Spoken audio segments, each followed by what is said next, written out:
the hacking, but the motive, whether the Russians were actually trying to interfere in the election, is an open question. You know, this started a year ago, before Donald Trump was really the front runner, and so officials say if you look at the timing, you connect the dots, it does appear to influence the election. I think the policy response is very tricky because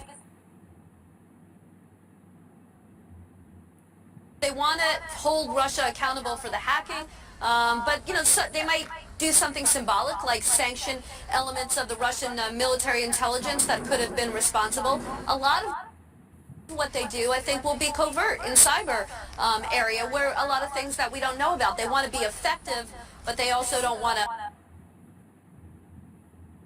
limit their options. I think they're also going to be talking about dealing with the Europeans, trying to get them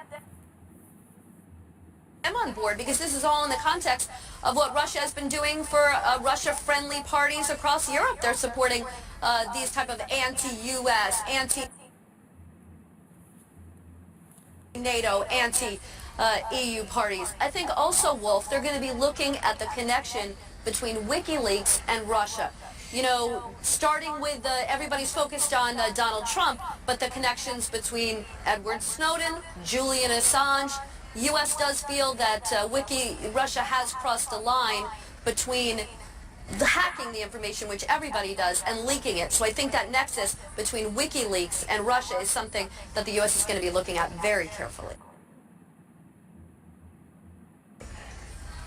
I'm sure they are. Elise Levitt, Barbara Starr, guys, thank you. After Donald Trump learned of Russia's possible involvement, he invited them to launch what he described as an attack against Hillary Clinton in an attempt to find deleted emails. That was the initial interpretation. Trump's call was immediately slammed by both sides of the aisle, and today Donald Trump is defending his statement, saying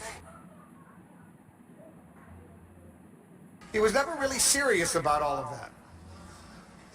And when I'm being sarcastic with something, first of all, they don't even know, of course I'm being sarcastic, but you have 33,000 emails deleted.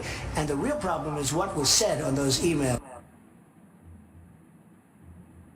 from the Democratic National Committee. You take a look at what was said on those emails, it's disgraceful. I'm going to bring in David Gregory, talk a little bit more about this. He's our CNN political analyst, the host of the David